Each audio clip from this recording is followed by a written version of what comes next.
ძაღლი ცუდ და კარგ ადამიანებს მართლა ცნობს? კი, ეგრეა. ცუგრუმელას ბლოგი. ავიღოთ ორი ერთმანეთისგან განსხვავებული ადამიანი. პირველი, რომელიც ძირითადად არც ისე კარგი საქმიანობითაა დაკავებული ცხოვრების მანძილზე. და მეორე, რომელიც ძირითადად დადებითი ენერგეტიკით ცხოვრობს. ერთიც და მეორე რეჟიმიც ფსიქიკას კვალს ატყობს. ერთ შემთხვევაში სტრესულს და დაძაბულს, მეორე შემთხვევაში პოზიტიურს და მშვიდს.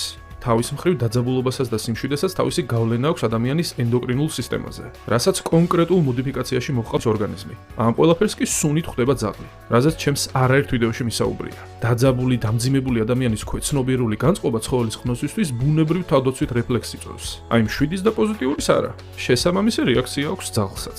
ზუსტად ამ გარემოებათა ერთობლიობაა მიზეზი, რამაც ადამიანებს გვაფიქრებინა, რომ ძაღლებმა ჩვენი ამოცნობა იციან. ბლოგის წარმომადგენია პაუკასტის პარტნიორი, გრუმინგ სალონი ცუგრუმელა, სადაც თქვენ დაგვხვდებიან ამერიკის პროფესიონალ გრუმერთა ასოციაციის მიერ სერტიფიცირებული გრუმერები, როცა ოთხფეხა მეგობარს მიუყვანთ. მოუნიშნულ გვერდს ვიდეოს აღწერაში ნახავთ.